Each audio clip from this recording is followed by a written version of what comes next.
meditation is this awareness of the totality of the field of consciousness, which means totality of the whole thought process. Not only the thought process technologically as you learn a language, how to run a machine, how to run a computer and so on, but also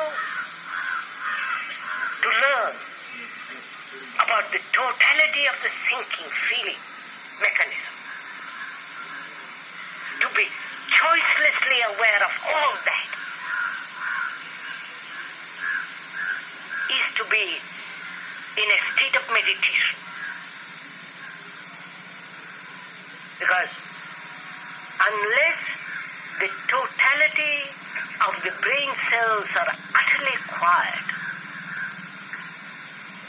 not projecting any thought, any hope, any desire, any pleasure, which are all the response of the past. It's only when the brain cells are completely quiet, and they can be only quiet when there is total attention of the whole of consciousness, which is thought, feeling and action. Then you will see, if you have gone that far, that there is a state of attention in which there is still movement of the brain cells without the reaction. Isn't that a lovely sunset, what?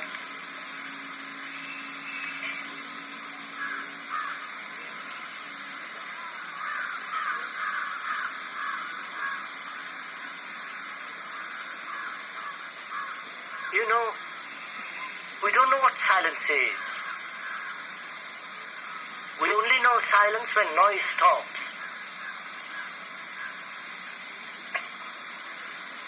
And we are partially aware to the noise of consciousness.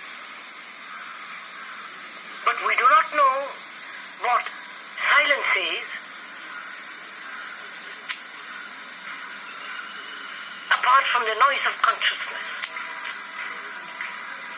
Right? We are talking of a silence which is not the ending of a noise. Like beauty, like love. It's not the ending. Love is not the ending of hate.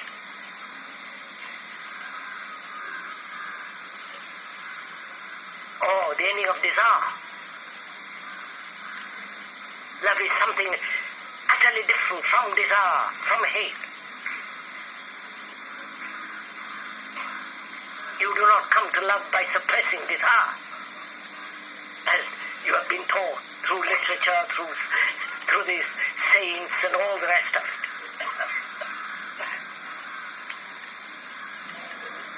The ending of noise,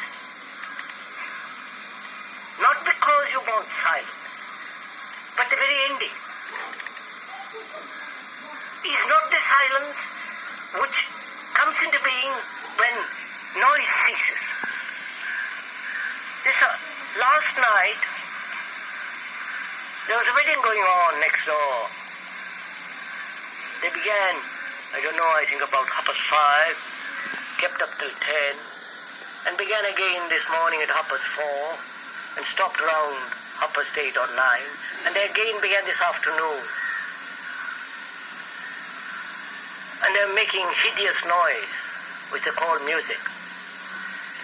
And I'm not criticizing the people who listen to it, who enjoy it. And when that noise stopped, there was an extraordinary silence. And that's all we know. The silence when noise stops. The silence when thought stops. But that's not silence at all. Silence is something entirely different, like beauty, like love.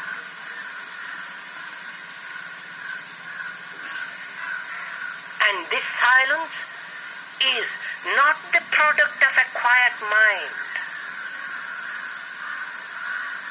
not the product of a brain cells which have understood their whole structure and say, for God's sake, it may be quiet. Then the brain cells themselves produce a silence. And that's not that silence. That silence is something entirely different. And that silence is not the outcome of attention. Attention in which the observer is the observed, when there is no friction, that can produce another form of silence, but that's not silence. Silence, you can't describe it. I won't. You're waiting for me to for the speaker to describe it so that you can compare it, capture it, and carry it home and bury it. It cannot be described. What can be described is the known. And the freedom from the known can only come into being when there is a dying every day to the known, to the hurts, to the flatteries, to the images that you have built about your wife and your husband, your society, your political leader, your religious, dying to all that every day so that the brain cells themselves become fresh, young, innocent.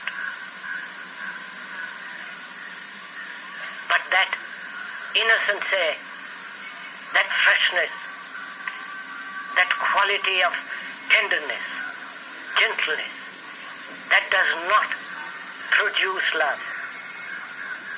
That is not the quality of beauty or silence. Unless the mind has become aware of that,